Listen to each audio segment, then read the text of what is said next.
A Petrobras acabou de soltar o seu relatório de produção e vendas do terceiro trimestre de 2025 e olha, os números vieram bem fortes. Vamos mergulhar nesses dados para entender o que eles realmente significam.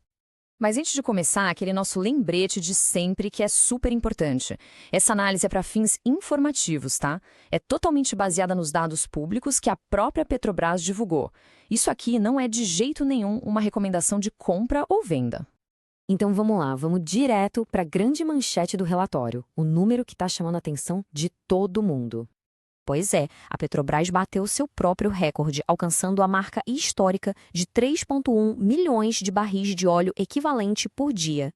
Esse número representa um aumento de quase 17% em comparação com o mesmo período do ano passado. Só para a gente ter uma noção, é um ritmo de crescimento impressionante. Tá, mas o que esse crescimento todo significa na prática? Para entender o tamanho real do feito, a gente precisa colocar esses números em perspectiva. De um ano para o outro, a produção diária subiu em 400 mil barris. Guarda bem esse número, porque ele vai ser a chave para a próxima comparação. E é aqui que a história fica ainda mais interessante. Vamos comparar só esse aumento da Petrobras com a produção inteira das concorrentes. O ponto central é esse: só o que a produção da Petrobras cresceu já é quase o dobro de tudo que as suas três maiores concorrentes no Brasil produzem, somadas. É uma demonstração de força e escala realmente notável. Ok, mas como a Petrobras conseguiu chegar nesse resultado? O que está por trás desse crescimento recorde? Bem, o relatório aponta para uma combinação de três fatores principais. Primeiro, o que o mercado chama de ramp-up, que é basicamente acelerar a produção de plataformas novas. Segundo, mais eficiência na operação, ou seja, fazer mais com os mesmos recursos. E terceiro, menos tempo de máquina parada para manutenção. E para a gente ter uma ideia do que esse tal de ramp-up significa, basta olhar o exemplo da plataforma Almirante Tamandaré. Sozinha, ela atingiu um pico de produção que fez dela a maior unidade produtora do Brasil. E parece que o potencial de crescimento não para por aí, não. Uma nova plataforma gigante, a P-78, já chegou lá no Campo de Búzios e a expectativa é que ela comece a produzir já no próximo trimestre. Com a produção voando alto, fica a pergunta: para onde está indo esse petróleo todo? E o mais importante, como é que isso deve aparecer nos resultados financeiros? Bom, é natural, né? Com mais óleo saindo do chão, mais óleo foi vendido para o exterior. As exportações líquidas simplesmente dispararam, um aumento de 37,5% em relação ao trimestre anterior.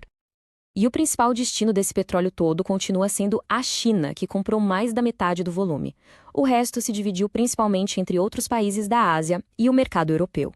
Isso tudo nos leva àquela pergunta que todo investidor se faz.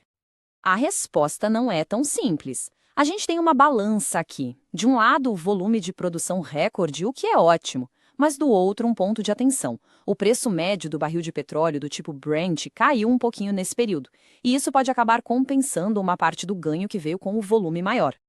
E aí entra a peça final desse quebra-cabeça, os investimentos, o famoso CAPEX. Pense nisso como o dinheiro que a empresa gasta para construir as novas plataformas e manter as antigas.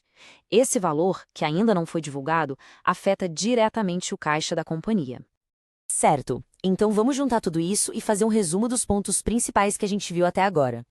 Em suma, a Petrobras mostrou um trimestre operacionalmente muito forte, batendo recordes de produção. Só que o resultado financeiro final vai depender dessa dança entre o volume produzido, o preço do petróleo no mercado internacional e, claro, os custos de investimento. E com isso a gente fecha essa primeira olhada nos dados operacionais da Petrobras. E você, o que achou desses números? Deixe sua opinião aqui nos comentários e, claro, não se esqueça de se inscrever no canal para não perder as próximas análises.